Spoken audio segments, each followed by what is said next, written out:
सर्वधर्माणां जैनं जयतु शासनं जैनं जयतु शासनं। पंच परमेष्टि भगवान की आचार्य श्री गुरुवर कुंद कुंद महाराज के आचार्य श्री गुरुवर विद्यासागर महाराज के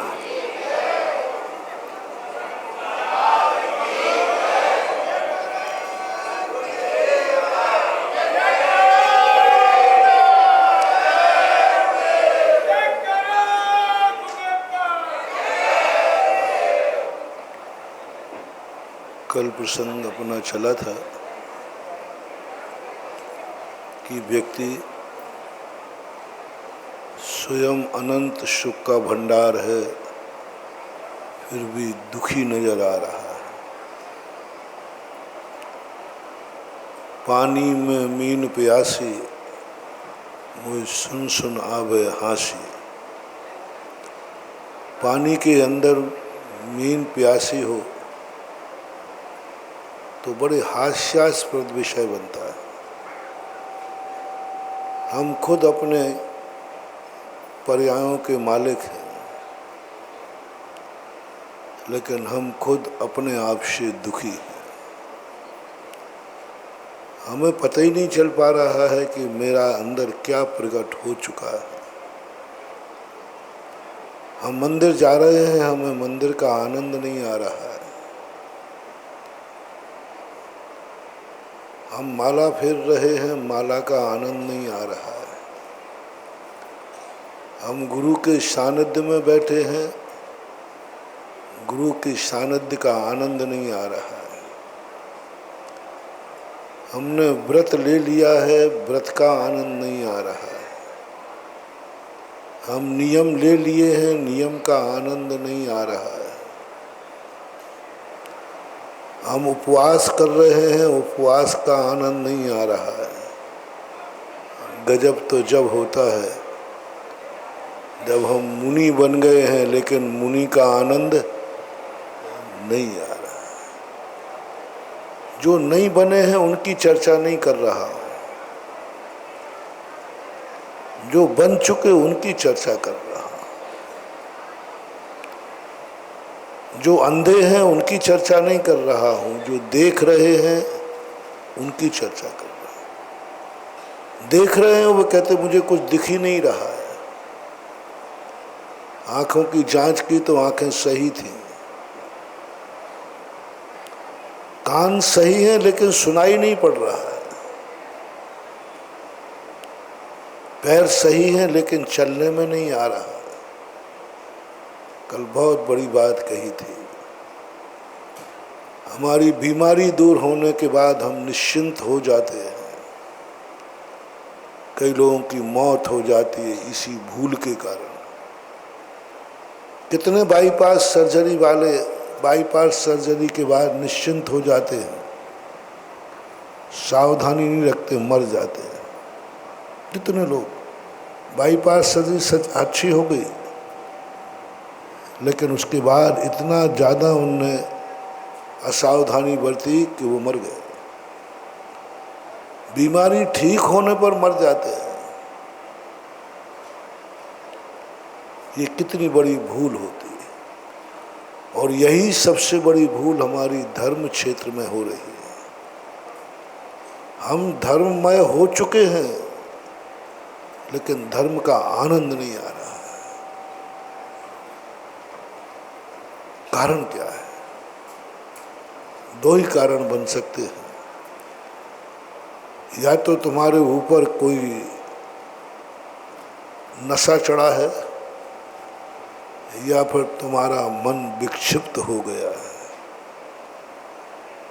या तुम्हारे ऊपर किसी ऊपरी बाधा कोई दूसरा व्यक्ति तुम्हारे ऊपर हावी है, जो तुम्हें सुखी नहीं रहने दे रहा है, भय उत्पन्न करता है। बीरबल से कहा बादशाह ने, इस बकरे का वजन तौलो। 15 दिन बाद मुझे इस बकरे का वजन यथावत चाहिए और इसको खाने की कमी नहीं रखना, इतना खिलाना कि ये पूरा खा भी नहीं सके। 24 घंटे इसकी मनपसंद खाना मिलना चाहिए, जितना खावे 24 घंटे। अरे भाई 24 घंटे जब बकरे को खाने दोगे तो वजन तो बढ़ेगा।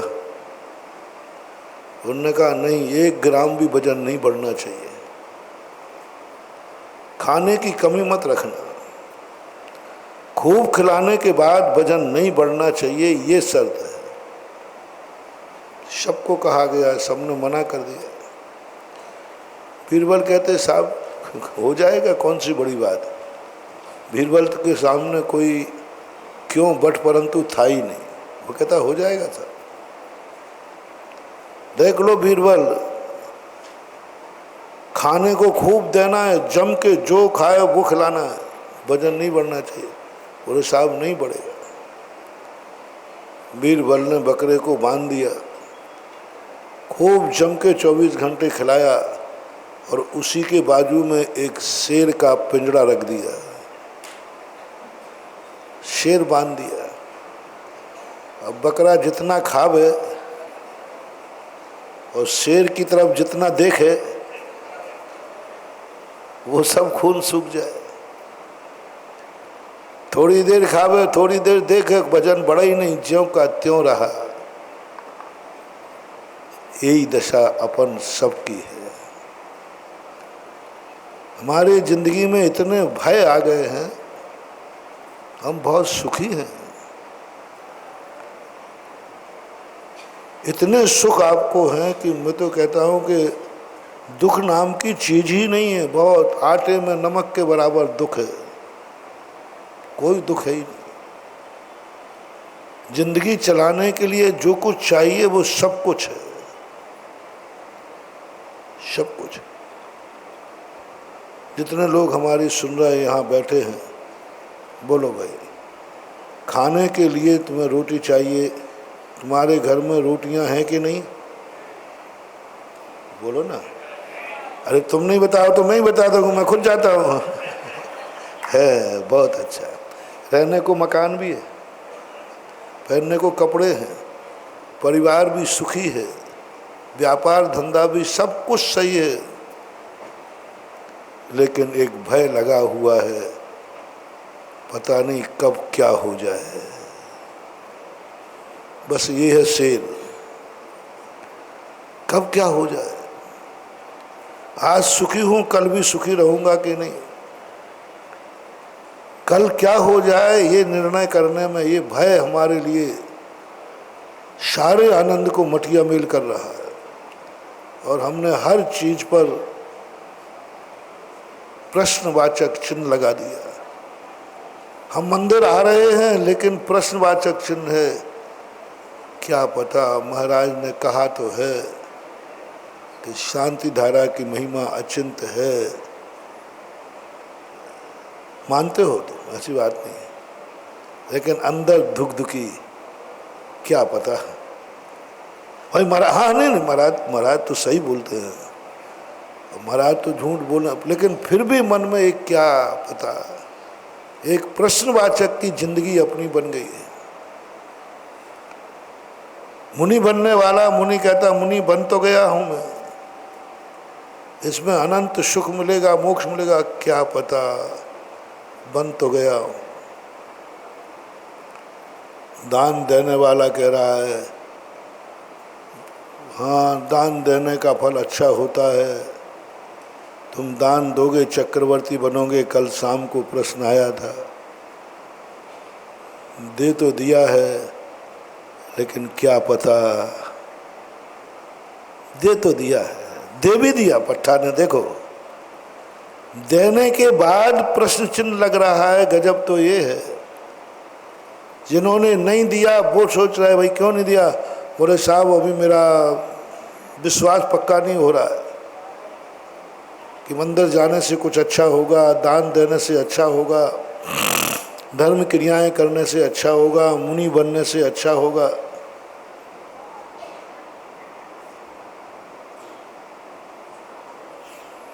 एक व्यक्ति ने कहा, बोले महाराज जी मैं मुनि बनना चाहता हूँ। बन जाओ। नहीं, पहले आप गारंटी दो कि मुनि बनने के बाद वो आनंद आएगा कि नहीं जो आप लोग कहते हो,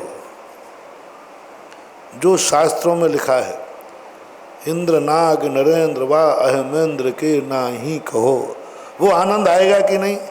नहीं तो हमारा जो आनंद आ रहा है ये भी छूट जाए और वो भी नहीं आए। आप गारंटी लो। मैंने की गारंटी तो नहीं लूँगा, तो महाराज जी मैं बनूंगा नहीं। गारंटी पहले आप गारंटी लो। माने कि संसार में ऐसा कोई कॉलेज बता दो तो एडमिशन के समय गारंटी ले कि मेरे कॉलेज में भर्ती हो जाओगे, नियम से मेरिट लिस्ट में पास हो गई होगी। बोले ऐसा तो कोई कॉलेज है ही नहीं। तो मैंने कहा कॉलेज ही नहीं है तो हम कैसे गारंटी लें। लेकिन जब भी आनंद आएगा तुम्हें मुनि बनने पर आएगा कोई नियम नहीं, ये तुम्हारी, तुम फिर पढ़ोगे क्यों। और चलो ये बात तुम्हें बता दी जाए कि मेरे कॉलेज में भर्ती होने से मेरिट लिस्ट में पास होता है, एडमिशन के समय गारंटी ले दी जाए, फिर वो पढ़ेगा क्या, काहे को पढ़ेगा, गारंटी कार्ड। इसी प्रकार से हमें कह दिया गया मुनि बनते गारंटी है, आनंद आएगा, हम काहे को सामयिक करेंगे, वो तो गारंटी है, नहीं तो क्लेम कर दूंगा। नहीं आए कोई नहीं, हमें संदेह हो रहा है। जितना तुम लोग निशंक संसार के कार्यों में हो, परमार्थ के कार्य में 99% लोग संदेह में जी रहे, कर सब रहे। संसार के कार्यों में तुम निश्चिंत हो, मन में विकल्प आता भी है तो तुम टाल देता, अरे ऐसा थोड़ी होता है, अरे भाई देखो वहाँ पर एक्सीडेंट हो गया था, हो गया होगा पापा, हमारा थोड़ी हो जाएगा, उसका हो गया होगा, गलत किया होगा। आप निश्चिंत होकर यात्रा कर रहे हैं। आप कितने संसार वर्ष परमार्थ के कार्यों में आप निश्चिंत नहीं हो पा रहे, आप अपने परिवार में निश्चिंत नहीं हो पा रहे, आप अपनी जिंदगी में स्वयं पर विश्वास नहीं कर पा रहे, तुम्हें अपनी जिंदगी पर विश्वास नहीं है, तुम्हें अपने पुण्य पर विश्वास नहीं है।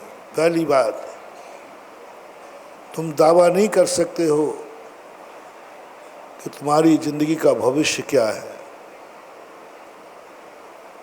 और सम्यक दृष्टि दावा करता है, अंदर की बात है मालूम। सम्यक दृष्टि कभी नहीं कहेगा कल क्या होगा, वो कहता मुझे मालूम है कल क्या होगा। सम्यक दृष्टि कभी नहीं कहता कि मैं मर के कहाँ जाऊँगा, वो कहता मुझे मालूम है कहाँ जाऊँगा। पूज्यवर वीरसेन स्वामी महाराज धबला जी के अंदर कहते हैं कि जो विशेष पुण्यात्मा होते हैं वो मारणांतिक समुद्घात नहीं करते। मारणांतिक समुद्घात का अर्थ होता है जब व्यक्ति मरने लग जाता है तो उसके मन में एक तीव्र वेदना होती है, अब मैं कहाँ जाऊँगा, अब मेरा क्या होगा। ऐसा तीव्र जब विकल्प आता है तो आत्मा के प्रदेश फैल करके जहाँ पर उसे जन्म लेना है उसको छू करके आएगा, उसको छू के आएगा। और छू के आने के बाद वह एकदम शांत हो जाता है, क्योंकि वो स्वर्ग में छू के आ गया। और नरकों को छू के आए तो तड़प जाता है मछली सा, एहसास हो जाता। मैंने खुद देखा ऐसे ऐसे लोगों को जो 1 मिनट पहले इतनी तेजी से तड़प रहे थे। एक समाधि हुई थी सन 1900 लगभग 84-85 घटना है, नैनागिर में, सन आगे पीछे हो सकता है। कैंसर के मरीज थे, राजा राम बर्णी, बहुत वेदना थी, बहुत वेदना, तड़पते थे, लेकिन दृढ़ थे, समाधि का भाव था, शल्लेख न ली। हम लोगों ने उनकी बहुत अच्छी भैयावृत्ति की। अंत में जाकर के बस थोड़ा सा समय, मरने वाले हैं, और एकदम वे स्वस्थ होकर के बैठ गए। बोले अब मुझे कोई वेदना नहीं है, कोई तकलीफ नहीं है, बस ये जैसे ही चर्चा चल रही थी, एकदम स्वस्थ, एकदम जैसे उनको चेहरा में चमक, एकदम कोई तकलीफ नहीं, बस मिनट भी तो नहीं हुआ और चले गए। आचार्य ने कहा, मन के आचार्य से क्या हुआ?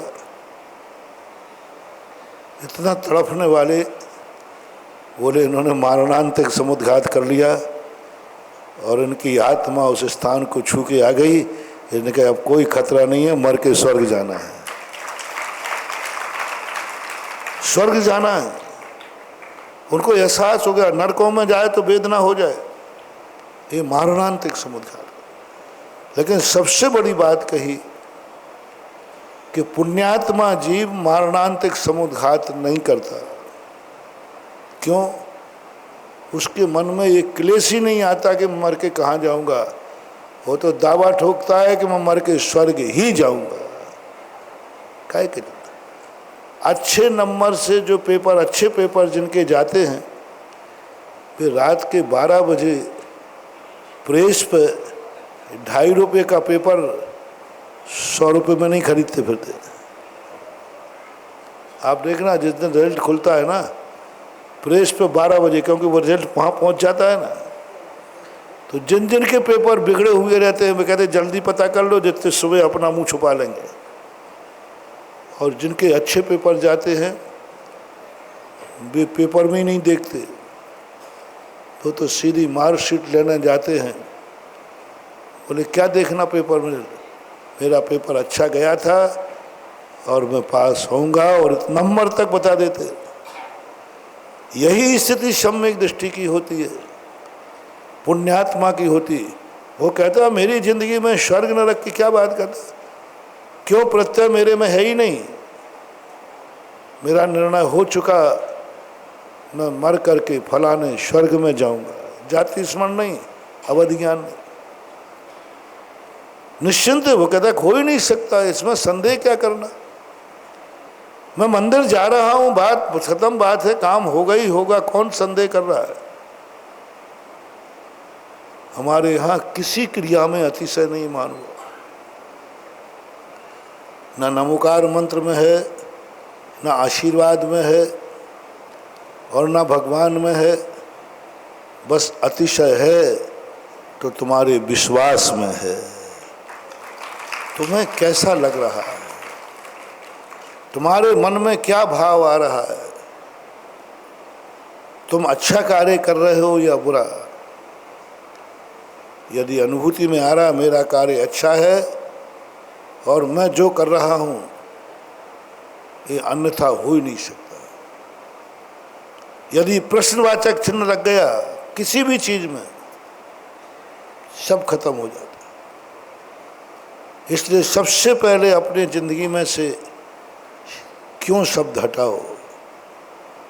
हर चीज में हमारी जिंदगी में एक भय, ऐसा क्यों हो रहा है, ऐसा क्यों होता है, ऐसा क्यों कर रहे हैं लोग। फैसला करो, तुरंत फैसला करो, चाहे अच्छा हो चाहे बुरा हो। सम्यक दृष्टि के मन में प्रश्न आता है, तुरंत जवाब दे देता है, टेंशन में नहीं आता। प्रश्न तो आता है, प्रश्न तो सम्यक दृष्टि को भी उठते हैं, लेकिन 1 सेकंड में तुरंत जवाब दे देता है। ऐसा इसलिए होता है। किसी ने कहा वो तुम्हें गाली दे रहा है, तो मिथ्या दृष्टि कहेगा क्यों गाली दे रहा है, मैंने क्या बिगाड़ा उसका। सम्यक दृष्टि क्यों शब्द नहीं लगाएगा, तुरंत कहेगा मेरे कुछ अशुभ कर्म का उदय है और उसका कुछ बुरा होने वाला है, इसलिए वो गाली दे रहा है, फैसला हो गया। साधु के ऊपर कोई उपसर करता है, दो निर्णय पर हम लोग, ऐसी बात नहीं है कि हम लोगों को अच्छा बुरा नहीं लगता, ऐसी बात नहीं है कि हम लोग सुखी दुखी नहीं होते, ऐसी बात नहीं है कोई गाली देगा तो हमें फीलिंग नहीं होगी। हमारे पास दो मंत्र हैं, नमोकार मंत्र नहीं, कोई मंत्र नहीं, हमारे पास दो मंत्र हैं। जैसे ही वो ध्यान में आते हैं देते रहो तुम गाली, कोई फर्क नहीं पड़ता। प्रश्न तो आएगा, गाली तो सुनूंगा, बुरा भी लगेगा, क्यों भी आएगा, लेकिन 1 सेकंड को आएगा। साधु की कसाय मात्र एक क्षण मात्र की है, जल रेखा के समान, लेकिन कसाय है। जैसे जल में रेखा खींचते तो जल में रेखा खिंच तो जाती है, लेकिन इधर खींचता जाता है उधर मिटती जाती है। तुम्हारी कसाय थोड़ी सी ज़्यादा है, तुम्हारी कसाय धूल के समान है। जो वृत्ति होते हैं ना, त्यागी वृत्ति, ये कसाय करते हैं धूल के समान। धूल में रेखा खींच दो तो कई दिनों तक बनी रहती है, 15 दिन तक बनी रहती है, फिर धीरे धीरे हवा चलती है वो।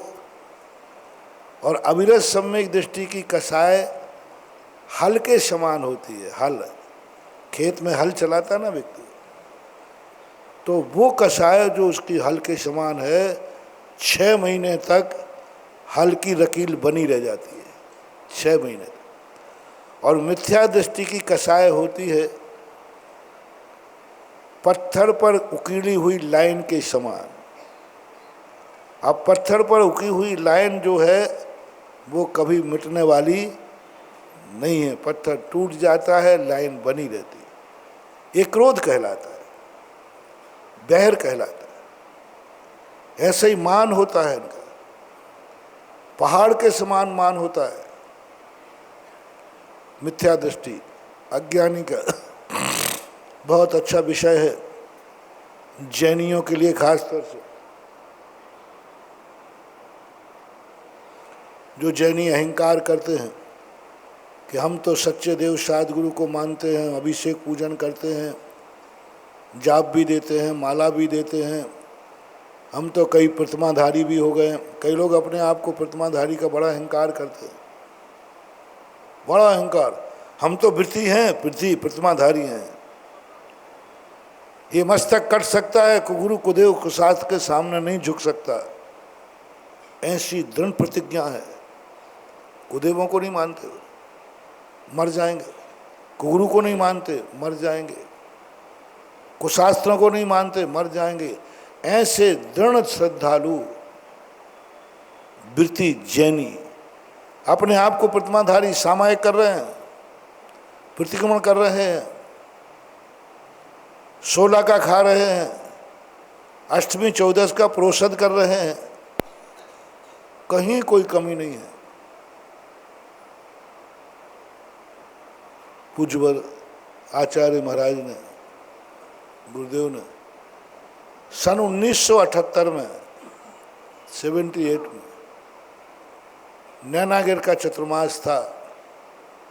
उस समय आचार्य श्री ने आश्रय और बंद तत्व के ऊपर उपदेश दिया था नैनागिर के अंदर। वहाँ उन्होंने एक बहुत अच्छी लाइन बोली थी, जैन मिथ्या दृष्टि, मंदिर आने वाला मिथ्या दृष्टि, माला फेरने वाला मिथ्या दृष्टि, प्रतिमाएं लेने वाला मिथ्या दृष्टि, पिछी कमंडल लेने वाला मिथ्या दृष्टि, मुनि बनकर के भी मिथ्या दृष्टि। सारे मिथ्या दृष्टि तुमने सुने हैं। एक कुदेवों को पूछता है मिथ्या दृष्टि, एक कुबरों को मानता है मिथ्या दृष्टि, कुशास्त्रों को मानता है मिथ्या दृष्टि। ये सब मिथ्या दृष्टि अपन को रटे हुए हैं, रटे, सबको रटे हुए हैं। अभी आपसे पूछो कि मिथ्या दृष्टि कौन है, बोले जो गुरु कुदेव कुशास्त्रों को मानता है, गुरु मूर्ता, देव मूर्ता, लोक मूर्ताएं जो करता है, वो सब मिथ्या दृष्टि हैं। सब बच्चे बच्चे जैनी को लटा है। पर एक नया शब्द जैन मिथ्या दृष्टि। जैन मिथ्या दृष्टि बहुत बड़ी चीज है महानुभाव। ये खोज पूज्यवर नेमिचंद महाराज ने, पूज्यवर अकलंक देव ने, और इसका विस्तार से दिया पंडित जी तोरणमल जी साहब ने। मोक्ष मार्ग प्रकाशक में जैनाभाषी, गजब की बात, जैनाभाषी जैन मिथ्या दृष्टिकोण। तो हमारे आचार्य महाराज ने बहुत अच्छी व्याख्या दी। अरे जैनियों, तुम्हें अहंकार है, सच्चे देव शायद गुरु को मानते हो, पक्का है, भगवान का परम भक्त है, बिना नहाए, बिना भगवान के दर्शन किए पानी नहीं पीता है। ऐसे लोग भी नरकों में पड़े हैं। मंदिर मत छोड़ देना, थोड़ा पूरा सुनना, नहीं तो मामला गड़बड़ हो जाए, जो आ रहे हैं बेवर खत्म हो जाए। हम बड़े परेशान हैं, कोई प्रवचन आधा सुनता तो मुझे घबराहट हो जाती है, गया काम से। मंदिर से आने वाले जिनके ये नियम थे कि मैं कभी बिना दर्शन के पानी नहीं पीऊंगा, नरकों में पड़े। परम मुनि भक्त जो मुनियों के लिए मरने मिटने वाले हैं, नरकों में पड़े। शास्त्रों के परम ज्ञाता, पूरे शास्त्र जिनको कंठस्थ हैं, पूरे शास्त्रों में उस बराबर ज्ञानी संसार में, दुनिया में कोई भी नहीं है, कोई भी नहीं। मुनियों के पास भी इतना ज्ञान नहीं, नरकों में पड़ा है।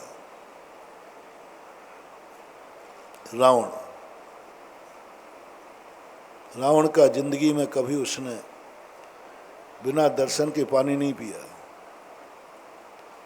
कथानक आता है, एक बार जंगल में उसको कहीं यात्रा पे गया, भगवान का दर्शन नहीं किया, उपवास हुआ। 2 दिन 3 दिन निकल गए। उसके बाद तुरंत मूर्ति बनाई गई, मूर्ति की प्रतिष्ठा की गई, और जब रावण ने अभिषेक किया तब उसने पानी पिया। इतना कट्टर था, भूखा रह जाएगा। गुरुओं की ऐसी भक्ति की है कैलाश पर्वत के ऊपर, भैया वृत्ति के लिए गजब की भक्ति की, मुनियों की खूब सेवा की है। और शास्त्रों के ज्ञान में तो उस जैसा ज्ञानी कोई था ही नहीं, पूर्ण ज्ञानी था, नरकों में पड़ा है। ऐसे संकट के समय अष्टान का पर्व मनाने वाला, चारों तरफ दुश्मन से घिरा हुआ है, और रावण कहता नहीं, युद्ध बंद करो, अष्टान का पर्व चालू हो गया है। अष्टान का पर्व के दिन हम हिंसा नहीं करेंगे, हम युद्ध नहीं करेंगे। मंत्रियों ने कहा, राजन, दुश्मन ने चारों तरफ से घेर लिया है। बोले मर जाओ। मर जाऊंगा, लेकिन अष्टान का मैं शस्त्र नहीं उठाऊंगा। कितना बड़ा धर्मात्मा, कितना बड़ा धर्मात्मा, कितना बड़ा ज्ञानी। गुरु भक्त भगवान की भक्ति में, वैष्णव दर्शन में देख लीजिए, भगवान की भक्ति में शीश काट काट के चढ़ा दिए। कौन चढ़ाता है? शीश काट के चढ़ा दिए भगवान की भक्ति में। ऐसा भगवान का भक्त कौन हुआ?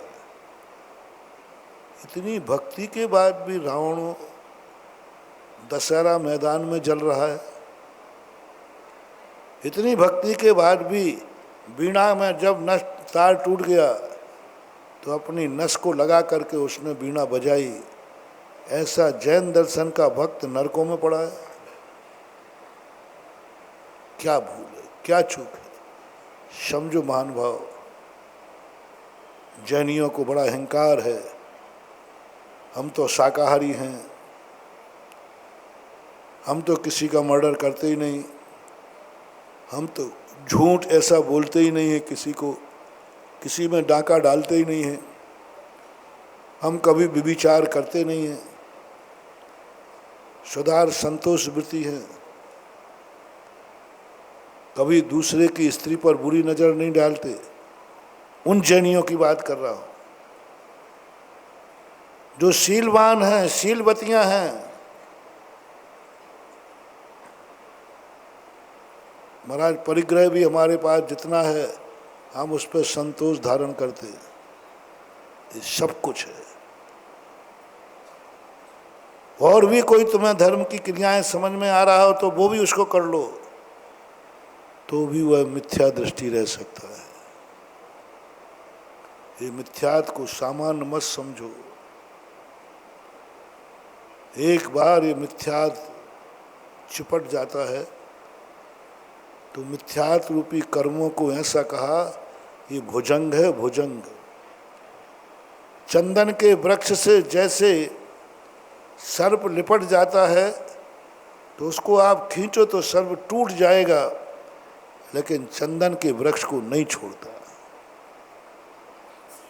ऐसे ही ये कर्म, मिथ्यात आदि कर्म एक बार आत्मा से चिपक जाएं, ये मर जाते हैं, टूट जाते हैं, लेकिन इससे पिंड छुड़ाना बहुत कठिन है, बहुत कठिन है। भुजंग है ये कर्म, हजारों उपाय करने पर भी ये नहीं छोड़ते पीछे। क्या गजब की चीज!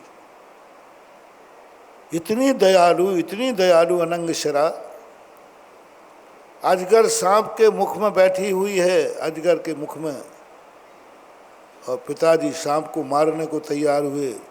कहते मत मारो पिताजी, एक जीव की हत्या क्यों करते हो? दुनिया होती तो चिल्ला पड़ती, महाराज बचाओ पिताजी, लेकिन नहीं मारे। इतनी धर्मात्मा 3000 वर्ष तक जंगल में रही, शेर के है, अजगर के मुख में जिसने प्राण त्यागे क्षमता भाव से, तो भी वो मिथ्या तो अलग नहीं कर पाए। कितना भी तुम कर लेना, शाकाहारी बन जाओ, खूब जम के पानी छान के पियो, रात भोजन मत करो। मैंने कह रहा हूं ना, मुनि तक बन जाओ, वृत्ति बन जाओ, प्रतिमाधारी बन जाओ। सब होने के बाद जो प्रसंग आज बताने जा रहा हूं, 2 दिन से जो चल रहा है, कि आपके मन की कसाय यदि कोई भी कसाय मुनि की अंतर मुहूर्त से ऊपर बढ़ गई, निर्दोष चर्या पालन करने वाला मुनि भी धड़ाम से गिर करके नीचे गुणस्थान में चला है। चर्या निर्दोष है, चर्या में कोई कमी नहीं है। वृत्ति श्रावक, यदि तुम्हारी कसाय, तुम्हारा क्रोध 6 महीने से ऊपर चला गया, बने रहो प्रतिमाधारी, कुछ नहीं होता। क्रोध जो है वो इतना खतरनाक होता है, पत्थर की रेखा के समान, पत्थर की रेखा के। कई बार आप लोगों को गुस्सा आता है, मैं मर जाऊंगा, मार डालूंगा, लेकिन उसको छोड़ूंगा नहीं। अरे भाई तू मर जाएगा, बोले मर जाऊं, तू जेल जाएगा, चला जाऊं, दुर्गति हो जाएगी, बोले जो होना है सब हो जाए, लेकिन बोल दो ना आगे, बोल दो। लेकिन महाराज उसको तो माफ नहीं करूंगा। किस किस को ऐसे जीवन में कब कब भाव आया। गुरु महाराज ने भी समझाया कि भाई देखो मत करो कसाय। गुरु महाराज आप जो कहो वो करूं, आप बताओ कितने करोड़ रुपया दान दे वो दान दे दो, आप कहो तो उपवास कर लो, जो कहो सब। मैं जब आप ये भी कह दो कि महाराज मुनि बनना है तो जब बन जाऊंगा, लेकिन बस उससे क्षमा मांगने की मत बोलो, वो तो नहीं होगा महाराज। वो तो 7 पीढ़ी का बैर है। तो कभी यदि तुम्हें ऐसा परिणाम आया हो, चाहे महाराज समझा दे में, चाहे मुझे साक्षात नरक जाना पड़े, चाहे मुझे जेल जाना पड़े तो जेल चला जाऊंगा, जो होना है सब हो जाएगा, लेकिन उसको माफ नहीं करूंगा। ऐसा कभी तुम्हारे मन में भाव आया हो, वो भी धर्म कार्य के लिए नहीं, वो भी धर्म की रक्षा के लिए नहीं, धर्म की रक्षा के लिए नहीं, धर्मात्मा की रक्षा के लिए नहीं,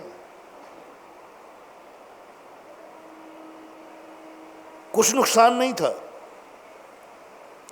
क्षमा मांगने में कुछ नहीं जा रहा था, नहीं, बस उसने ऐसा क्यों कहा, अब तो बस ईंट का जवाब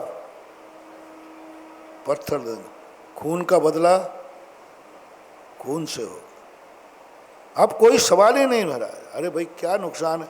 बोले नुकसान फुकसान से कोई मतलब नहीं, क्षमा मांगने में फायदा है और नहीं मांगने में नुकसान है। वो कह रहा है नहीं मांगने में नुकसान है, लेकिन महाराज दिखाऊंगा उसको। कभी ऐसा तुम्हें परिणाम आया हो, समझ लेना तुम सब कुछ धर्म की क्रिया कर रहे हो, आपके अंतर अनंतानुबंधी कषाय आ गई, बैर आ गए। और काल की अपेक्षा देखो तो कोई तुमसे किसी से झगड़ा हुआ है, सुनो रे जैनी धर्मात्माओं, तुम्हारी मेहनत कहाँ विफल होगी। फिर कल के दिन आरोप लगाओगे, कल के दिन कहोगे महाराज जिंदगी भर हमने धर्म किया और हमारे ये हाल है, जिंदगी भर हमने अच्छे कार्य किए, मैंने कभी हमेशा शाकाहार किया, कभी नशा नहीं किया, कभी रात में नहीं खाया और मेरे ये हाल हैं। कल के दिन तुम फिर धर्म को बदनाम करोगे। इसलिए मैं बताए देता हूँ कि यदि किसी से भी झगड़ा हुआ है, यदि 6 महीने के अंदर अंदर यदि तुमने नहीं निपटाया या तुमने क्षमा भाव नहीं किया, सामने वाला निपटे या नहीं निपटे, तुमने बैर भाव नहीं छोड़ा, तो जाओ तुम मिथ्या दृष्टि हो, तुम्हारा किया हुआ सब बेकार गया। 6 महीने से कोई भी बैर भाव ग्रस्त को हो जाती है तकरार की। क्रोध का बुरा नहीं कह रहा हूँ, क्रोध तो आ जाता है, सबको आएगा। जैसे मैंने कहा ना, मुनिराज को भी क्रोध आता है, कोई बात नहीं, आता है संसार में, लेकिन उसकी महिमा है 6 महीने से ऊपर क्रोध नहीं करना। 6 महीने के अंदर अंदर एक बार आपको ये कहना है भैया मैं क्षमा करता हूँ, मैं सब छोड़ता हूँ, कसाय भाव का त्याग करता हूँ। एक बार बीच में संधि करो। कितने लोग हैं जिनको 6 महीने तो क्या जिंदगी निकल गई। और खेद की बात तो वो है, किसी दुश्मन के साथ नहीं, बहू की सास के साथ और सास की बहू के साथ, बेटा की बाप के साथ और बाप की भाई के साथ। क्या हो रहा है? घर की कसाई इतनी 6 महीने से ऊपर भाई भाई से नहीं बोल रहा है, बाप बेटे से नहीं बोल रही, सासू बहू से नहीं बोल रही है। क्या धर्म का उपदेश दूं तुम्हें? क्या धर्म का उपदेश दूं तुम्हें? और यदि यह पाल लिया तो इससे बड़ा कोई धर्म हो नहीं सकता, ये ध्यान रखना। सारे धर्म एक तरफ रख दो और ये बात एक तरफ रख दो। 6 महीने हो गए, जाओ उठो, मंदिर बाद में आना। सबके लोगों की जिन जिन से कसाय हुई हो, जिन जिन से झगड़ा हुआ हो, उनसे कहना एक दिन मंदिर नहीं आओगे, एक दिन प्रवचन सुनने नहीं आओगे, एक दिन माला नहीं फेरोगे। वृत्तियों से कहना एक दिन सामायिक नहीं करोगे, चलेगा, कोई बात नहीं, कोई बात नहीं, प्रायश्चित में एक आध माला दे दूंगा, निपट जाएगा। एक आध माला मिल जाएगी, निपट जाएगा, कोई ज़्यादा प्रायश्चित नहीं दूंगा। लेकिन ये महाप्रायश्चित है। 6 महीने जिन जिन को हो गए हों, वो मेरे भक्तों से मेरा कहना है, आज भोजन की थाली पर बैठने के पहले उसके घर जाकर जय जिनेंद्र करके आना। भैया मेरी तरफ से जय जिनेंद्र, मेरी तरफ से मैं बैर भाव भूलता हूँ, जो हुआ सो हुआ, बस खत्म करता हूँ, जो हुआ सो हुआ, खत्म करता हूँ आज। और जय जिनेंद्र 6 महीने के अंदर कर लेना। 6 महीने के अंदर हर व्यक्ति को अपने दुश्मन से ये बोलना है, भाई साहब जो हुआ सो हुआ, पिताजी से है, बेटे से है, सासू और बहू से। देखें कौन कौन जीतती है आज। हमारे छुल्लक जी बहुत प्रतियोगिता करते ना, ये आज की प्रतियोगिता हमारी है। देखें कौन पहले बोलता है,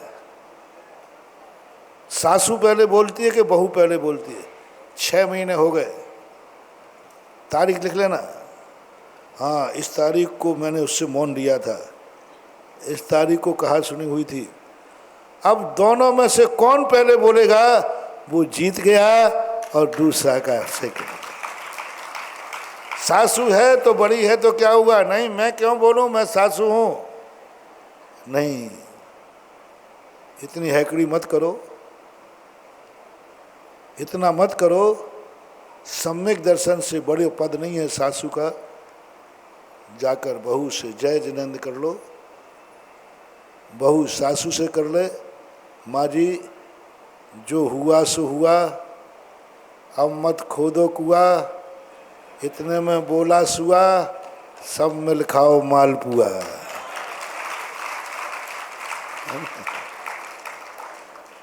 बहू मालपुआ लेके जावे, बोले माँ जी, बोले तेरे हाथ का नहीं का, बोले माँ जी जो हुआ सो, अब मत खोदो, इतने में बोला, अब माँ जी दोनों मिलके खाओ। क्या बात है, हो गई तकरार, हो जाती है। मैं तकरार को मना नहीं करूँगा, मैं कभी ये नहीं कहूँगा कि हमारे भक्त तुम कभी लड़ना ही मत, कभी कसाय करना ही मत। नहीं, ऐसा नियम मैं तुम्हें नहीं दूंगा, क्योंकि ये नियम टूटेगा।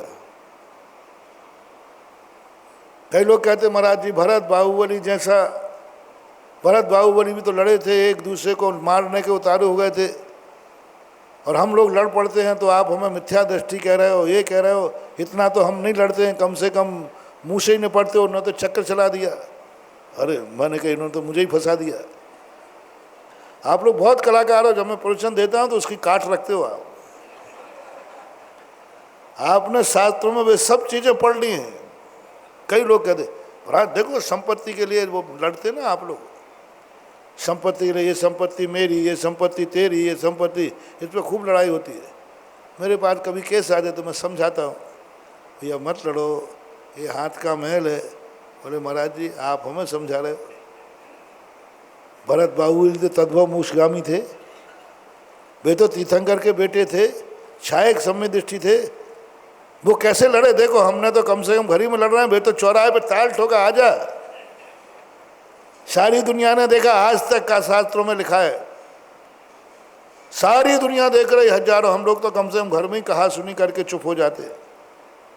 उनका देखो सारी दुनिया ने देखा, शास्त्रों में लिखा गया, तीर्थंकर के बेटे उधर ऋषभदेव केवल ज्ञान लेकर, समोषण लेकर दुनिया में घूम रहे हैं, इधर दोनों बेटे एक दूसरे के प्राणों के प्यासे हैं। क्या दृश्य रहा। तीर्थंकर पिताजी समोषण लेके घूम रहे हैं, केवल ज्ञान, इधर दोनों भाई में लड़ रहे हैं। तद्भव मोक्षगामी, छायक सम्यक दृष्टि, अवध ज्ञानी, सर्वार सिद्धि से आए, उसके बावजूद भी ऐसा क्रोध आया, ऐसा मान बढ़ा, हिल गए।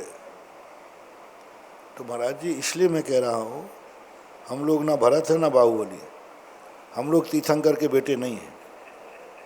क्यों बाबू, हम तो शांतिलाल के बेटे हैं, गदिया।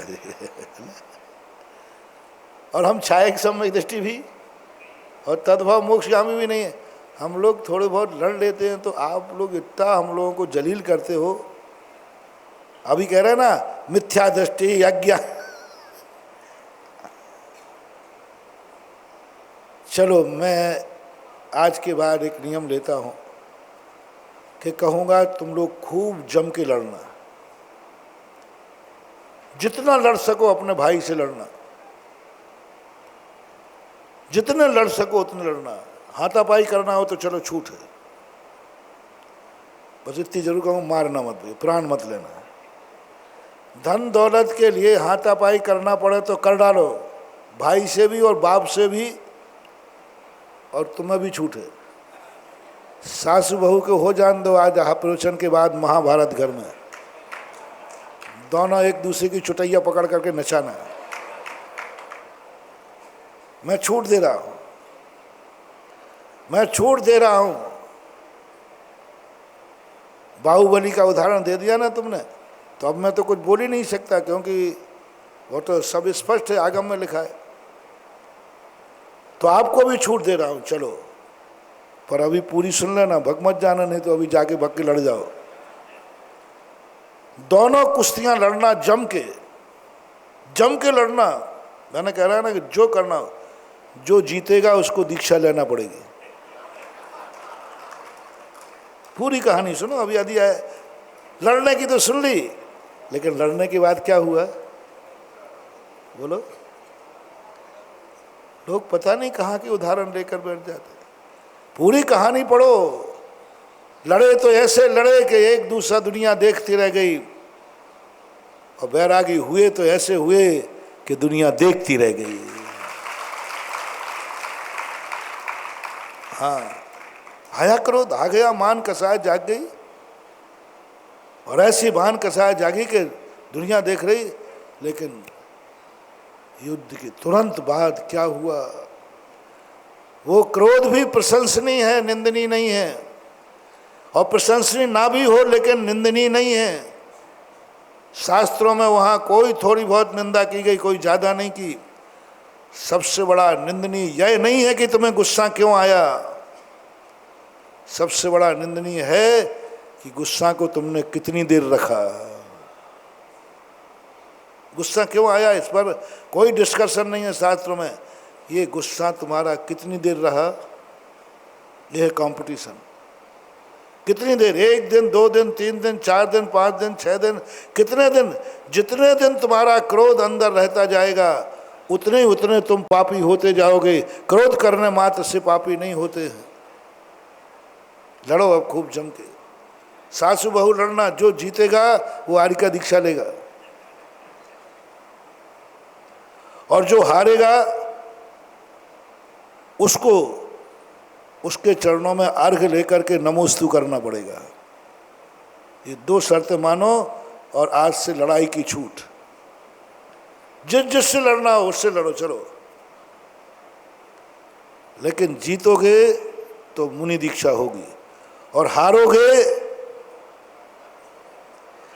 जो जीतेगा, फिर से रिपीट कर रहा हूं, नहीं तो बात सब गलत चल जाए। महाराज ने लड़ाई की छूट दे दी। जो जीतेगा वह दीक्षा लेगा, और जो हारेगा वो उसे नमोस्तु करेगा अर्घ लेकर के। लड़ाई की छूट है। वहां हुआ, बोलो कौन जीता था? भरत तो बाहुबली में। तो बाहुबली ने क्या किया था? दीक्षा ले ली थी। और भरत ने क्या किया था? हाँ, क्या बात है। मैं इसको लड़ाई नहीं मानता हूं, मैं तो इसको मानता हूं एक किडार बजी थी, थोड़ी संगीत है। घर में 4 बर्तन हैं, बजे तो ऐसे बजे, पड़ोसी पूछे क्या बात है, बोले अरे बाजे, वो लड़ाई नहीं हो रही थी, वो तो बाजे बज रहे थे, मजीरा ऐसा बजा। क्या लड़ाई? मैं तो ऐसी लड़ाई की अनुमोदना करता हूँ। हे भगवान, हर घर में लड़ाई हो।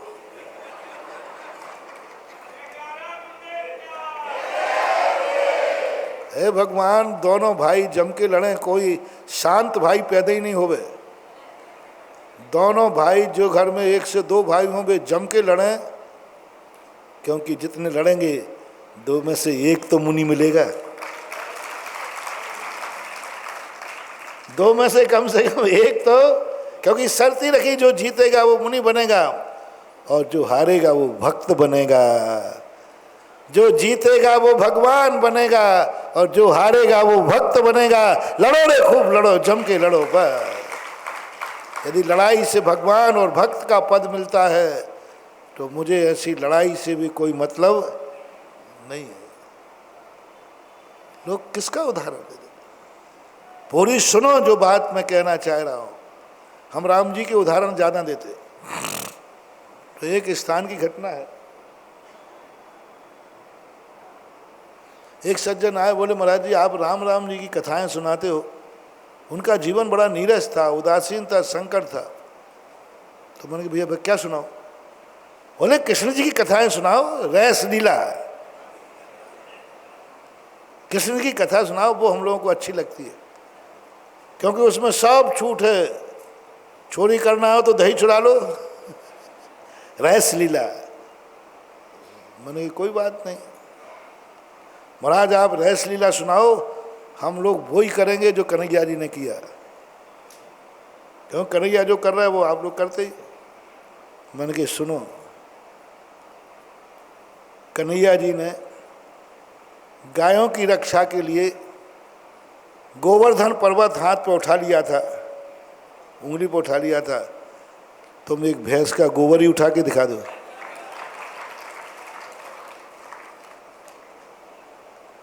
हम किस पॉइंट पे चले जाते? बड़े आदमियों का हर व्यक्ति, जब भी तुम्हें बड़े आदमियों में कोई कमजोरी दिखे, समझ लेना तुम्हारा विनाश निश्चित है, तुम्हारा अशुभ होने वाला है। बड़ों की उस कमी को तुम देखते हो जिससे तुम्हारी गलती की ढक जाए, जिससे तुम्हारी गलती का समर्थन मिल जाए। बड़ों में वो चीज़ कभी मत देखना जिससे तुम्हारी बुराई का समर्थन होता हो, जिससे तुम्हारे मन को बुराई का बल मिलता हो। जब बड़े कर रहे हैं तो मुझे करने की क्या, मुझे करने में क्या नुकसान है? बड़ों की वो आदत मत देखना जिस आदत से तुम्हारी बुराई को बल मिले। बड़ों की वो अच्छाई देखना जिस अच्छाई को पाने के लिए तुम बौने महसूस हो। तो वह अच्छाई देखो कि लड़ने के बाद भरत बाहुबली का क्या रूप हुआ। इसलिए तुमसे मैं कह रहा हूं, लड़ने भिड़ने की कोई मनाही नहीं, बस 6 महीने के अंदर अंदर, बहुत करुणा दया करके कह रहा हूं, मेरा दुश्मन भी है तो कह रहा हूं, सम्यक दर्शन से ज्यादा कीमती धन दौलत नहीं है रे। ये हाथ का मैल है, ये अच्छे अच्छे लोगों का चला गया जो बेर बेर खाते थे, वे बेर बीन खाते हैं, और जो बेर बीन खाते थे वो बेर बेर खाते हैं।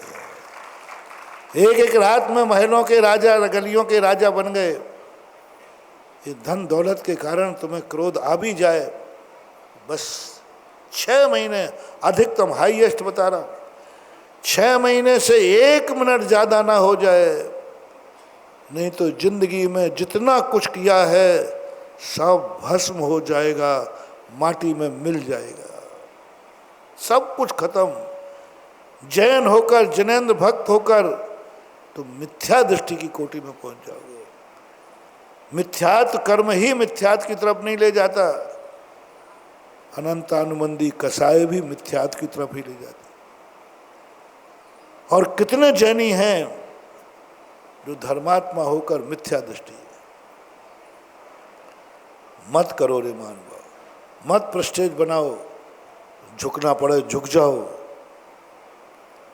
सम्यक दर्शन रूपी रत्न को उठाने के लिए गिरना पड़े तो गिर जाओ,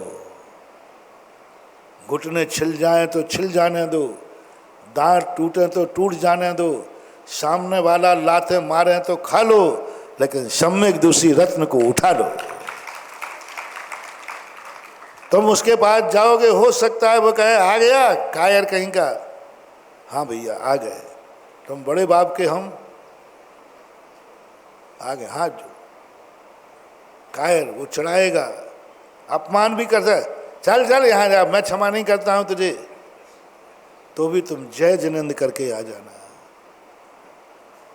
जय जिनेंद्र करके। एक बनिया धन के लिए कहता है चमड़ी जाए पर दमड़ी ना जाए।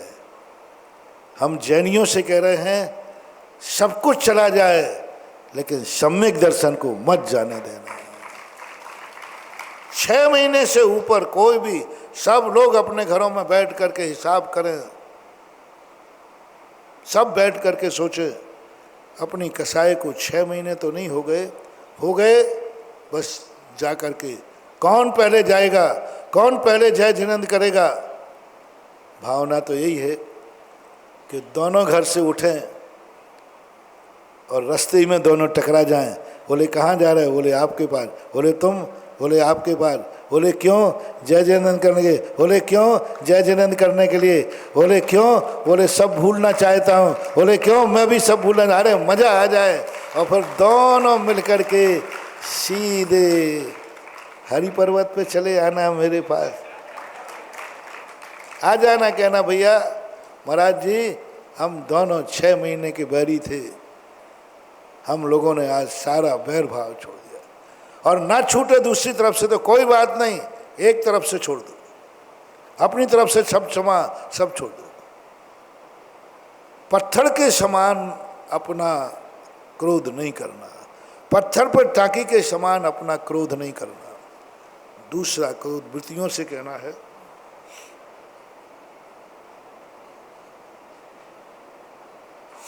वृत्ति लोग भी आजकल कम नहीं है, त्यागी वृत्तियों में भी खूब कसाई हो रही। इनको लड़ाने बढ़ाने में बहुत मजे आते हैं। आजकल त्यागी वृत्ति भी नारदों के काम कर रहे हैं। हाँ, त्यागी वृत्तियों में भी जम के कसाई हो रही है। कहने को प्रतिमाधारी हैं, कहने को 16 का खाते हैं, कहने को सामायिक करते हैं, समाजों को तोड़ रहे हैं, घरों को तोड़ रहे हैं। वृत्ति प्रतिमाधारी की बात कर रहा हूँ। समाजों को तोड़ रहे हैं, घरों को तोड़ रहे हैं, घरों में कसाई कर रहे हैं, वृत्ति तक कोर्ट केस की तरफ जा रहे हैं। उनसे मेरा बहुत करुणा करके कहना है, वृत्तों से बड़ी कीमती मत बनाओ इस कसाई को।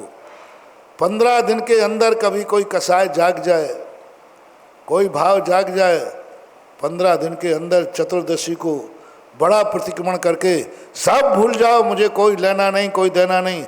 15 दिन से एक दिन भी ऊपर चला गया, सारी प्रतिमाएं धूल में डली दिखाएंगी, सारी प्रतिमाएं धूल में मिल जाएंगी। बने रहो, करते रहो सामायिक, मर करके मिथ्यात्व में जाकर दुर्गति में पड़ोगे। प्रतिमा खत्म हो गई, कुछ नहीं रहा। अब कसाय 15 दिन से ज़्यादा निकल गई, 15 दिन हो गए। ब्रह्मचारी ब्रह्मचारिणियों से, ग्रस्त के 16 खाने वालों से, प्रतिमाधारियों से कहना है मेरा, मत अपनी कसाय को, तुम्हारी कसाय बहुत धूली रेखा के समान होना चाहिए, धूली रेखा के समान कसाय होना चाहिए। आपकी कही हल के समान, खेत में हल के समान, जो 6 महीने टिकती है। 6 महीने में खेत में हल चलाना, 6 महीने बाद देखना खेत बराबर हो जाता है। जैसे ही पानी गिरा, जैसे ही खेत बराबर हो जाता है। ऐसे ही अविरत सम्यक दृष्टि असंयमी है। जैसे ही कोई मुनि महाराज के प्रवचन की बरसात हुई,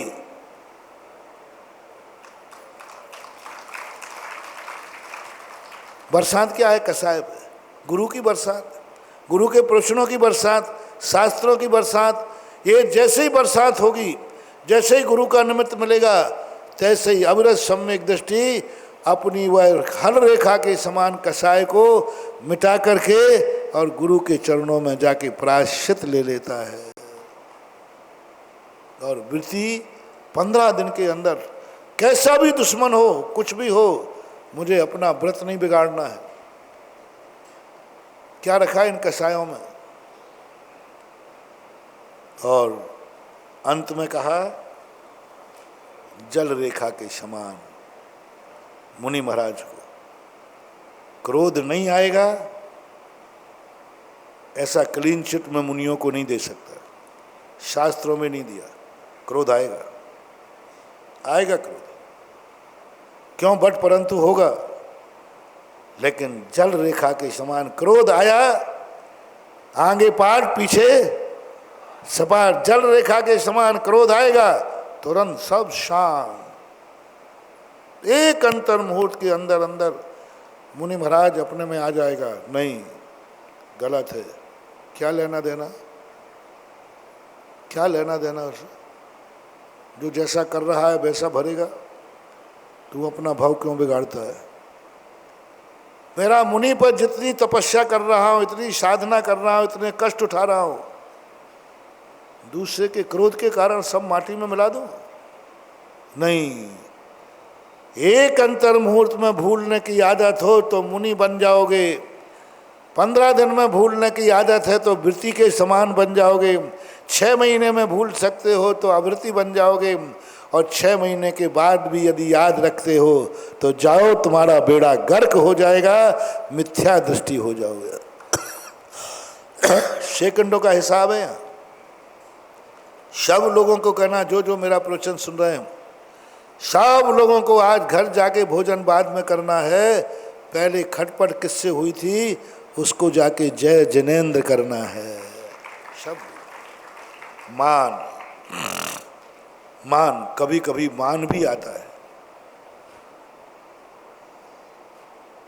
क्रोध नहीं आता, गुस्सा नहीं आ रहा, महाराज मैं उससे कुछ बिगाड़ूंगा नहीं। आपने कहा ना क्रोध छोड़ दो, छोड़ दिया, छोड़ दिया महाराज, लेकिन झुकूंगा नहीं, ना बदला नहीं लूंगा, कोई विरोध नहीं करूंगा, उसका नाश नहीं करूंगा, उसका बुरा नहीं विचारूंगा, कुछ नहीं करूंगा, लेकिन बस महाराज मैं झुकूंगा नहीं। इसको बोलते हैं, महाराज भी कहें तो महाराज जी आपके सामने 108 बार नमोस्तु कर लूं, जितने बार कहो, उसके सामने तो हाथ नहीं जुड़ेगा, बैर छोड़ दूंगा, कसाय छोड़ दूंगा, जय जयन तो नहीं करूंगा। गुरु महाराज कहें तो भी नहीं, नहीं महाराज क्षमा करना, क्या नहीं मत आओ। जिनवाणी कहे तो बोले माँ की बात भी नहीं मानूंगा, झुकूंगा तो नहीं उसके सामने। ये पहाड़ के समान मान कसाय, पहाड़ के समान मान कसाय, शैल के समान मान कसाय कही, जो पहाड़ झुकता नहीं है कभी। दूसरा मान कहा, ये तो मिथ्या दृष्टि का मान है, कभी गुरु के कहने पर, बड़ों के कहने पर समझ में आ गया, और मान कसाय तुम्हारी 6 महीने, यदि तुम्हें मान आ भी जाए उसमें भी 6 महीने लगाना, 6 महीने तक तो नहीं झुकूंगा। यदि 6 महीने पूरे हो गए हों तो झुक जाओ, झुक जाओ, झुक जाओ, सम्यक दर्शन नीचे गिरने वाला है, उसको उठा लो। दूसरा है शैल के समान, शैल हो गया, फिर है हड्डी के समान, अस्थि, अस्थि होती ना हड्डी, हड्डी के समान जो टूट जाती है लेकिन झुकती नहीं, टूट जाएगी लेकिन झुकेगी नहीं। फिर भी दूसरा जो मान है अविरत सम्यक दृष्टि का है, टूट जाता है लेकिन फ्रैक्चर होने के बाद पलस्तर बन जाए तो 21 दिन में ठीक हो जाता है। मान कसाय में टूट जाएगा, मिट जाएगा, मिटा देगा, लेकिन जैसे ही गुरु पलस्तर बांधेंगे टूटी हुई हड्डी जुड़ सकती है, टूटा हुआ पहाड़ नहीं जुड़ता, हड्डी जुड़ जाती है। अवरे सम्यक दृष्टि मान कसाय करना है तो बस हड्डी के समान तो मान कसाय कर सकते हो, उसमें पलस्तर बनने की गुंजाइश है, ऑपरेशन की गुंजाइश। वृत्ति लकड़ी के समान मान कसाय, प्रतिमाधारी ब्रह्मचारी ब्रह्मचारिणियों की, त्यागी वृत्तियों की, प्रतिमा ग्रस्तों की इनकी कसाय लकड़ी के समान मान होना चाहिए। लकड़ी थोड़ा सा यदि पानी में गीला कर दो तो क्या हो जाता है, झुक जाती है। थोड़ा सा गीला, थोड़ा सा अष्टमी चौदस आएगी जो झुक जाएगा। प्रतिमाधारी है, 15 दिन अकड़ेगा, बहुत अकड़ेगा, और जैसे ही 14 को प्रतिक्रमण करने बैठेगा, तस्मिच्छामि दुक्कड़म, हा दुट्टकयम, हा दुष्ट चिंतियम, हा दुष्ट भाष्यम। मुझे खेद है कि मैंने दुष्ट कहा, दुष्ट बोला, मुझे खेद है। वो तुरंत जाकर के 15 दिन के अंदर अंदर वो प्रतिक्रमण के समय झुक जाएगा। और मुनि महाराज मान आएगा, लेकिन एक अंतर मुहूर्त के अंदर किसके समान, लता के समान। लता होती ना बेल, बेल कब तक टिकी खड़ी रहती है ऐसे, और थोड़ा सा निमित्त हटा बेल झुक जाती है। लता के समान जिसका मान है। अब कौन सी कसाय रह गई, मायाचारी। हाँ, इसमें तो तुम बहुत निपुण हो। मायाचारी, मिथ्या दृष्टि की मायाचारी है, बांस की जड़ के समान। बांस की जड़ें जो होती हैं बिल्कुल ऐसी होती हैं, आपको पता ही नहीं चलता वो कहाँ गुथी हुई है। बांस की जड़ देखना, ऐसी गुथी हुई जड़ें रहती है, रहस्य पता नहीं चलता। शकुनी मामा मायाचारी, पता ही नहीं चल रहा ये हमारा है कि तुम्हारा है। सामने वाला समझ रहा है ये तो अपना व्यक्ति है, और पता चल रहा है कि वही तुम्हारे घात कर रहा है। अपना बन करके, विश्वास लेकर के ये मिथ्या दृष्टि करता है। तुम्हें मैं मिथ्या दृष्टि नहीं मान रहा हूँ, तुम्हारी मायाचारी जो है थोड़ी सी कम होना चाहिए, सुलझी हुई होना चाहिए। टेढ़ापन तो है, वक्रता तो है, लेकिन गौमूत्रिका के समान। गौमूत्रिका का उदाहरण दिया, बैल। बैल जब चलता है तो गंदगी करता है, लेकिन लहरिया बनाता है, ऐस बनाता है, ऐस। ये किसकी कसाय है, आपकी। आपकी कसाय ऐस होना चाहिए। बस एक मोड़, 2 मोड़, तीसरा मोड़, चौथा मोड़ नहीं, चौथे मोड़ में कसाय खत्म हो जाना चाहिए। और वो भी तुम्हारी 6 महीने के अंदर मायाचारी करना। झूठी कसाय कर रहे हो, झूठे वकील लगा रहे हो, झूठे आप कोई केस लड़ रहे हो, बस 6 महीने के अंदर अंदर गौमूत्रिका के समान तुम्हारी मायाचारी हो। प्रतिमाधारी की मायाचारी कितनी हो, खुरपी के समान। पहले घास खोदने वाली खुरपी थी, उस खुरपी से जाकर के वो है, वो टेढ़ी होती है, यूं एक एक मोड़ होता है, यूं और यूं। वृत्ति प्रतिमाधारी की, एक बार मायाचारी करेगा, एक मोड़ लेगा, दूसरी मायाचारी करने का जैसे ही भाव आएगा उसकी 14 आ जाएगी, प्रतिक्रमण करके छूट जाएगा। और चौथी मायाचारी है पाणी मुक्ता। पाणी मुक्ता यानी हाथ पे पानी रखा और टेढ़ा हुआ तो कैसे गया, बस इसके अलावा कुछ नहीं। थोड़ा सा ढीला होते ही पानी नीचे गिर गया, खत्म। ये है मायाचारी। अब एक कसाय और रह गई, लोभ। लोभ में कैसा राग हो, आपको समझाने के लिए शास्त्रों में कृमि राग कहा है, आपको समझाने के लिए डंबल का दाग, डंबल का राग। डंबल का यदि दाग लग जाए कपड़े में तो कपड़ा फट जाएगा, लेकिन दाग ऐसा राग कर लिया कि मर जाओ तुम, धन दौलत के लिए मर जाओ। उस धन दौलत के प्रति इतना राग कि तुम अपना सब कुछ मिटा दो, सब कुछ नाश कर दो, कुछ भी तुम्हारे नहीं, बस तुम्हें चाहिए धन। मंदिर छूटे तो छूट जाए, व्रत टूटे तो टूट जाए, लेकिन हमें तो धन चाहिए। अरे भाई तुम विदेश जा रहे हो, देखो ये राग देखना,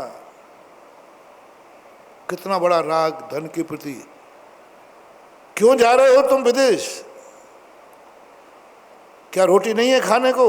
है, सब कुछ नहीं, बड़ा धन चाहिए।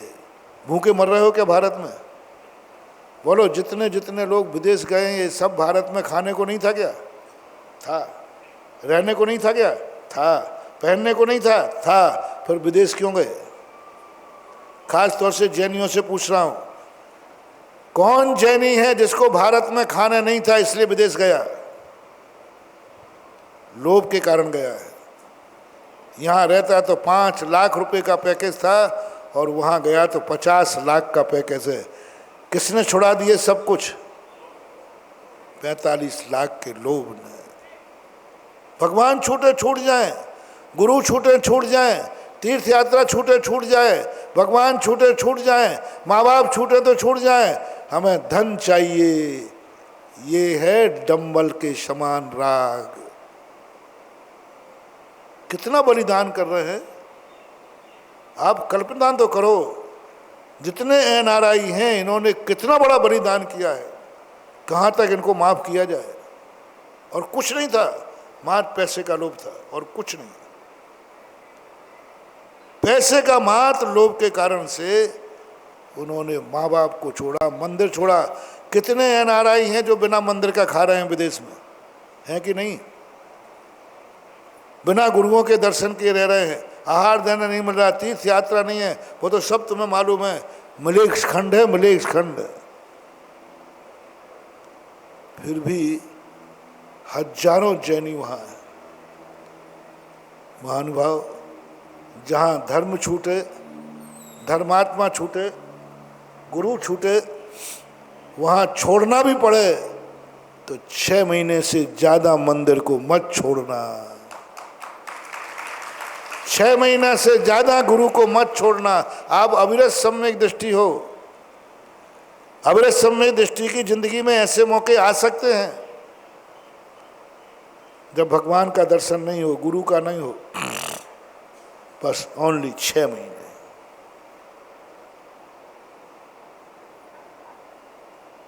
बस अधिकतम 6 महीने। 6 महीने से एक दिन ऊपर नहीं होने देना। और हुआ है तो तुम जैन मिथ्या दृष्टि, तुम्हारा सब कुछ खत्म हो गया। पूर्व भाव में तुमने जैन कुल में जन्म लिया था, वो पुण्य खत्म। भारत में जन्म लिया था, वो पुण्य खत्म। भगवान के दर्शन करने का पुण्य मिला था 45वें दिन, वो खत्म। सब खो दिया तुमने, सब खो दिया तुमने। डंबल के शाम के समान जितने एनआरआई हैं, ये सब इनका राग डंबल के समान है। मेरा अविरत सम्यक दृष्टि से कहना है, तुम्हारा राग क्रूड ऑयल के समान। क्रूड ऑयल होता जो गाड़ियाँ चलती थी ना पहले, चाक, उनके चाक में दिया जाता था, क्रूड ऑयल बोलते, ओंगन भी बोलते थे। क्रूड ऑयल डंबल के राग से थोड़ा सा हल्का होता है, पतला होता है। अविरत सम्यक दृष्टि का राग क्रूड ऑयल के समान हो, जो धुल जाता है, पहनने लायक कपड़ा रह जाता है, कपड़े को फाड़ता नहीं है लेकिन दाग का निशान तो बना रहता है। डंबल तो फाड़ देता है, मिटा देता है सब कुछ। क्रूड ऑयल के समान दाग तो रहेगा लेकिन कपड़ा नहीं फटेगा। यानी आपको कहीं जाना पड़े, मंदिर छूटे, 6 महीने से ज़्यादा मत छोड़ना। अपना मूल पुण्य का आदा नहीं छोड़ना, बस 6 महीने। और प्रतिमाधारी का जो राग है वो मूंगफली के तेल के समान। मूंगफली का तेल जो होता है उसका दाग तो लगता है लेकिन वो काला नहीं होता। प्रतिमाधारी 15 दिन के अंदर कहीं यदि जाना पड़े, कहीं धर्म ऐसे क्षेत्र पर, हमने पूज्यवर आचार्य महाराज से एक बार कहा, महाराज जी आजकल कुएं गंदे हो गए हैं, कुएं का पानी मिलता ही नहीं है।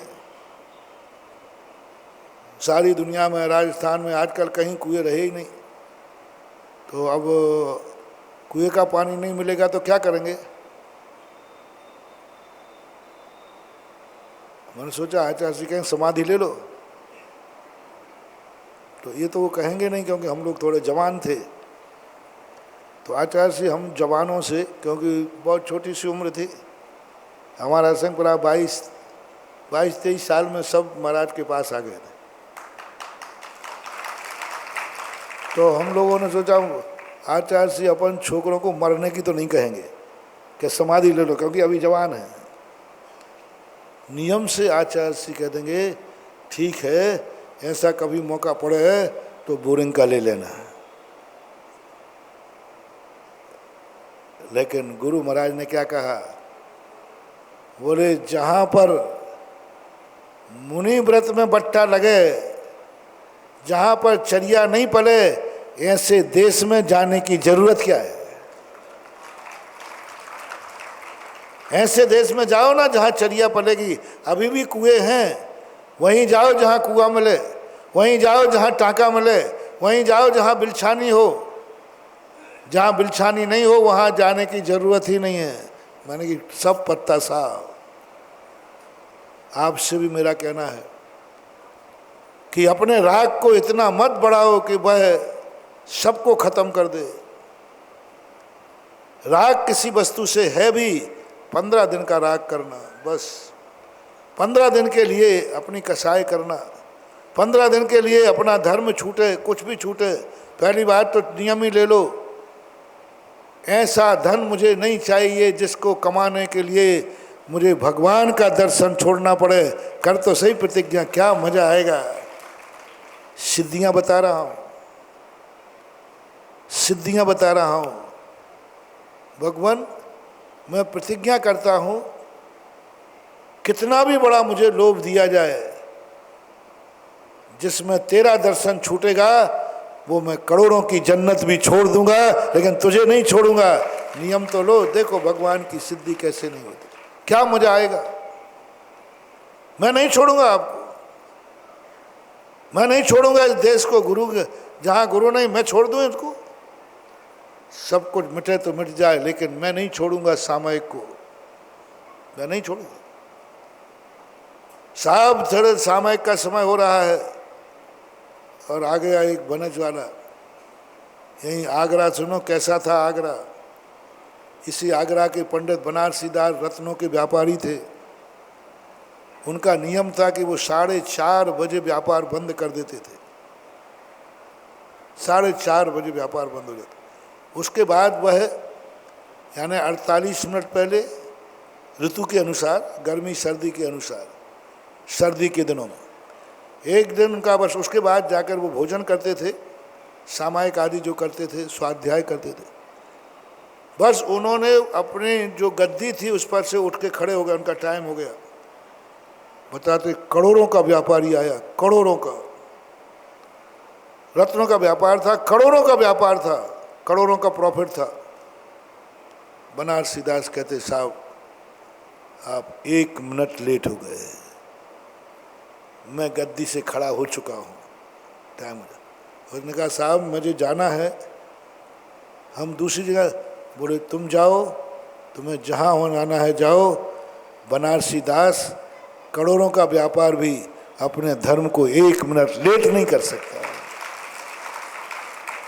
मैं 1 मिनट मंदिर को लेट नहीं कर सकता, मैं स्वाध्याय को लेट नहीं कर सकता, मैं सामायिक को लेट नहीं कर सकता, मैं माला को लेट नहीं कर सकता। साहब करोड़ों का सवाल, 5 मिनट में सौदा था। 5 मिनट के लिए बैठ जाते वो करोड़ों का, उन्होंने ठुकरा दिया। उन्होंने कहा नहीं, 1 मिनट क्या, हम 1 सेकंड भी नहीं करेंगे। कुछ नहीं किया, उन्होंने बंद करके चले गए। ऐसे हुए हैं जैनी, इसी आगरा में, चौथे काल की बात नहीं, इसी 16वीं शताब्दी की घटना है। और ऐसी उनकी स्थिति आज भी कथानक में वो कथाएं लिखी जाती है। महानुभाव मत इतना करो कि तुम्हारा व्रत नियम सब टूट जाए, ऐसा धन के प्रति लोभ भाव, मूर्छा भाव नहीं करना चाहिए। मुनि महाराज को भी राग आता है, लेकिन कैसा, हद्रा के समान, हल्दी हल्दी। इसके 2 रूप लिखे हैं, हल्दी के समान, और यदि श्रेणी में चले गए तो पानी का भी दाग होता है। आधा कपड़ा गीला करना, आधा सूखा रखे तो स्पष्ट लाइन दिखेगी कि नहीं। और एक हल्दी के समान राग होता है, राग होगा, लेकिन जैसे ही थोड़ी सी धूप लगेगी तो, थोड़ी सा पानी मिलेगा तो आज पूरा प्रवचन चारों कसायों पर, सारे लोगों को इसलिए हो गया कि आप सब कुछ कर रहे हो, लेकिन उसके बावजूद भी कसायों को नहीं छोड़ पा रहे हो। उसके बावजूद भी सब कुछ कर रहे हो, तुम्हारे धर्म में कोई कमी नहीं है। आगरा से तो मैं बहुत बहुत खुश हूँ। दान में नंबर 1,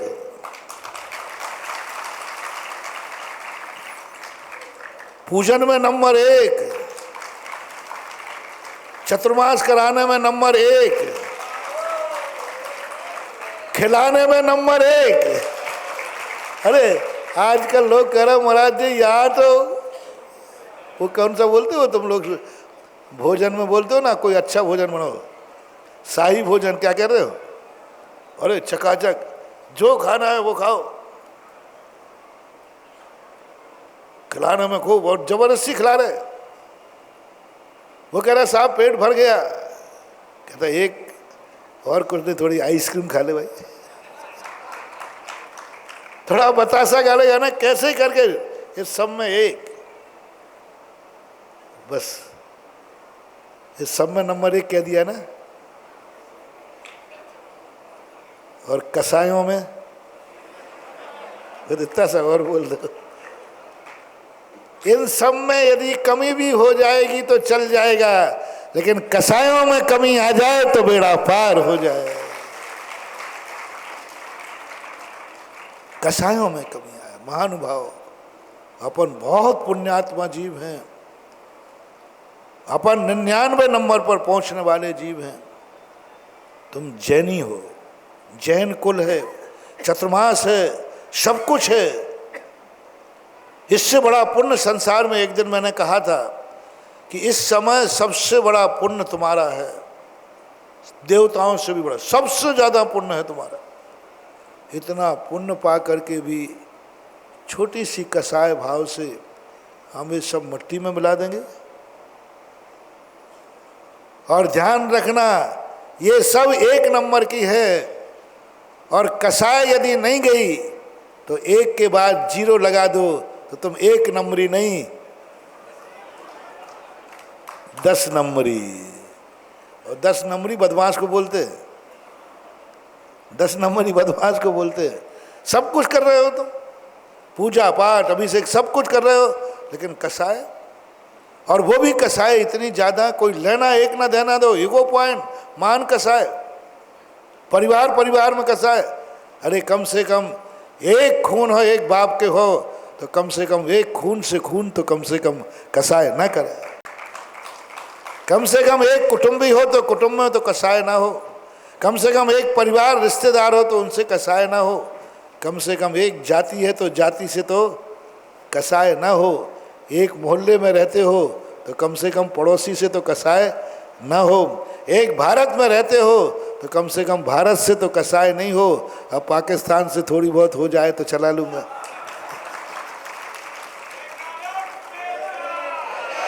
हाँ ठीक है भाई, थोड़ा बहुत हो जाए पड़ोसी देश से तो हो जाए, लेकिन कम से कम देश में रहकर देशवासियों से नहीं होना चाहिए। एक छोटे से कारण, क्यों कैसे, इस कारण से अपना प्रसंग चल रहा है। इसी पर पूज्यवर कुंद स्वामी ने सबसे पहले प्रहार किया कि तुम्हारे अंदर की दशा। आज ये बहुत महत्वपूर्ण जो हमने कसायों के उदाहरण दिए हैं, गोमट सार में पूज्यवर नेमीचंद महाराज ने इन कसायों का उदाहरण सहित बंटवारा किया। आज प्रसंग के अनुसार याद आ गया, आपको सुना दिया। मुझे विश्वास है कि इन 4 कसायों में आप चयन करेंगे कौन सी कसाय आपके पास है। और मैंने सबके फल बता दिए, स्वरूप बता दिए। अब इसके बाद भी जाग जाओ, जाग जाओ, एक बार और बोल दूं, जाग जाओ, नहीं तो अब आगे बोल दो, जाग जाओ जाग जाओ जाग जाओ, नहीं तो भाड़ में जाओ।